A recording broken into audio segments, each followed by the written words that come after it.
Hello friends, HTML की एक और वीडियो में मैं आपको खुशामदीद कहता हूँ। इस वीडियो में मैं आपको बताऊँगा कि कैसे एक लिस्ट के अंदर हम दूसरी लिस्ट क्रिएट कर सकते हैं। जैसा कि आप स्क्रीन पे देख रहे हैं, मैंने टाइप्स लिखी हुई हैं। सबसे पहले है नेस्टिंग लिस्ट, यानी आज का जो टॉपिक हमारा है वो है नेस्टिंग लिस्ट का। So what is nesting list?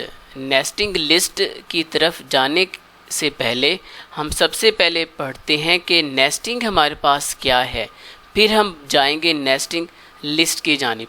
So nesting, placing an element inside another element is called nesting, यानी एक एलिमेंट के अंदर अगर दूसरा एलिमेंट हो तो वो मेरे पास नेस्टिंग कहलाएगा। नेक्स्ट पे है मेरे पास नेस्टिंग लिस्ट, जो हमारा आज का टॉपिक है। तो हमें भी पता है, जैसे कि मैंने आपको पहले बताया हुआ था, लिस्ट टू टाइप्स की होती हैं। एक है ऑर्डर लिस्ट, ये हमारे पास है ऑर्डर लिस्ट, और सेकंड इज़ अनऑर्डर लिस्ट। ये दोनों मैं आपको पहले करवा चुका हूँ और मैं उम्मीद करता हूँ कि ये आपको अच्छी तरह से समझ आए होंगे। तो लिस्ट टू टाइप्स की हैं। तो नेस्टिंग लिस्ट की क्या डेफिनेशन होगी? एन ऑर्डर और an unorder list place inside another list is called nesting list, यानी ऑर्डर लिस्ट के या अनऑर्डर लिस्ट के अंदर अगर दूसरी लिस्ट होगी तो वो मेरे पास नेस्टेड लिस्ट कहलाएगी। यानी हमने क्या करना है, अगर मैं पहले ऑर्डर लिस्ट लेता हूँ और उसके अंदर क्रिएट कर देता हूँ अनऑर्डर लिस्ट क्रिएट कर देता हूँ, तो वो मेरे पास कहलाएगी नेस्टिंग लिस्ट। या सपोज हम कर लेते हैं, पहले मैं ले लेता हूँ अनऑर्डर लिस्ट, फिर उसके अंदर मैं अगर ऑर्डर लिस्ट क्रिएट करूँगा तो वो मेरे पास नेस्टिंग लिस्ट कहलाएगी। नेक्स्ट पे क्या है? Outer list is parent list and inner list is called child list, यानी जो फर्स्ट हम ऊपर लेंगे आउटर पे जो लिस्ट होगी वो पेरेंट लिस्ट कहलाएगी, और जो लास्ट यानी पेरेंट्स लिस्ट के नीचे जो मैं लिखूँगा वो मेरे पास क्या होगी? चाइल्ड लिस्ट होगी। तो मैं उम्मीद करता हूँ ये आपको अच्छी तरह से समझ आया होगा। तो चलते हैं अब हम अपने प्रैक्टिकल की जानिब। ओके, जैसा कि आप स्क्रीन पे देख रहे हैं, मैंने नोटपैड को ओपन किया हुआ है, क्योंकि नेस्टिंग लिस्ट जो मैंने आपको समझानी है वो सिंपल नोटपैड में हमने इसको यूज़ करना होगा। तो जो हम लैंग्वेज यूज़ कर रहे हैं वो HTML है। तो सबसे पहले हम HTML का कोड लिख लेंगे, या HTML का टैग हम लिख रहे हैं, इसको हम यहाँ पे क्लोज़ कर लेते हैं। ओपनिंग टैग हो गया और ये क्लोजिंग टैग हो गया। उसके बाद हम हेड देंगे और उसमें हम दे देंगे टाइटल, और टाइटल में हम क्या क्रिएट कर रहे हैं? नेस्टेड लिस्ट हम क्रिएट कर रहे हैं। तो हम ये टाइटल में दे देते हैं। टाइटल को अब हम क्लोज़ कर लेंगे और उसके फ़ौरन बाद हमने हेड को भी क्लोज़ कर देने हैं। तो ये देखिए मैंने हेड को भी क्लोज़ कर लिया है।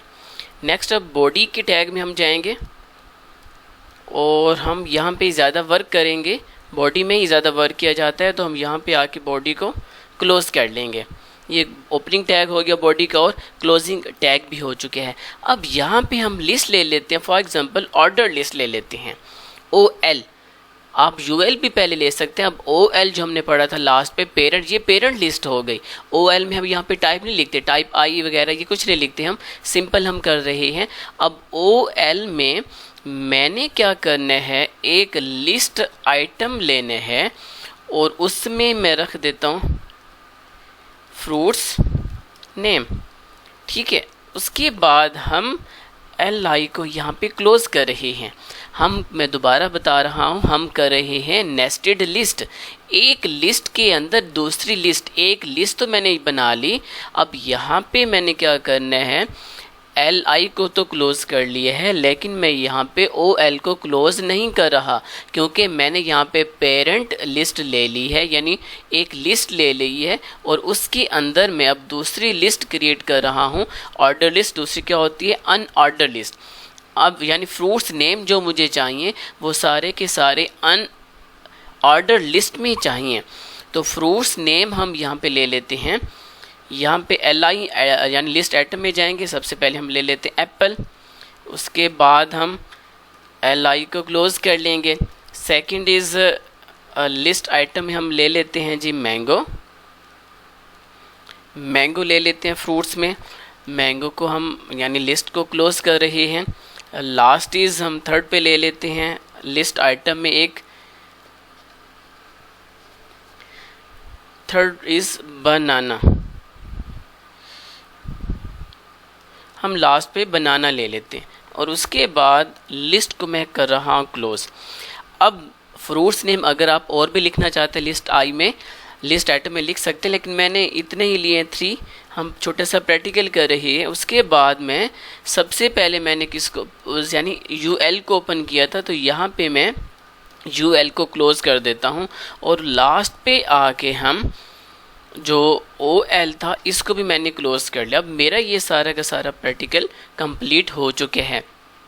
हम सबसे पहले इसको कर लेते हैं सेव, कर लेते हैं हम नेस्टेड लिस्ट के नाम से .html एक्सटेंशन और इसको हम डेस्कटॉप पे सेव कर लेते हैं। सेव। अब जब मैं चले जाते हैं, ये देखिए ये नेस्टेड लिस्ट यहाँ पे आ चुके हैं। इसको कर लेते हैं हम open with Chrome and maximize this. ये देखिए अब हमने क्या किया है प्रैक्टिकल, एक लिस्ट के अंदर दूसरी लिस्ट क्रिएट करना। हमने पहले लिया था ऑर्डर लिस्ट, ऑर्डर लिस्ट में नंबर्स आते हैं 1 2 3 4 and up to so on, और अनऑर्डर लिस्ट में ये डॉट्स वगैरह आते हैं, यानी ये सर्कल में है, मैंने टाइप तो नहीं दी, सर्कल में आते हैं। ऑर्डर लिस्ट में 1 2 3 and up to so on, और अनऑर्डर लिस्ट में ये सर्कल वगैरह आते हैं। तो ये देखिए हमने एक नेस्टेड लिस्ट क्रिएट कर ली है, यानी एक लिस्ट के अंदर जो मैंने यहाँ पे ऑर्डर लिस्ट ली थी उसके अंदर मैंने अनऑर्डर लिस्ट को क्रिएट कर लिए है। अब मैं दोबारा आपको ज़रा बताता हूँ। हमने ये देखिए एक ऑर्डर लिस्ट ली, उसमें फ्रूट्स नेम लिए, और फ्रूट्स नेम मैं ये चाहता हूँ जो फ्रूट्स नेम हो उसके अंदर ये सारी की सारी ऑर्डर लिस्ट हो। तो सबसे पहले ये देखें मैंने यहाँ पे ऑर्डर लिस्ट ली थी।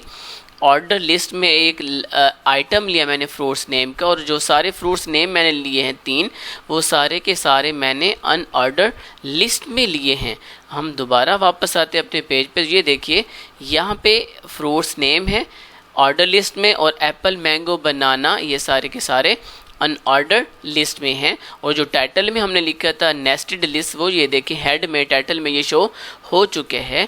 तो ये आज का प्रैक्टिकल जो हमने सीखा कि कैसे हम एक लिस्ट के अंदर दूसरी लिस्ट को क्रिएट कर सकते हैं, और मैं उम्मीद करता हूँ कि ये आपको वीडियो बहुत ज़्यादा पसंद आई होगी।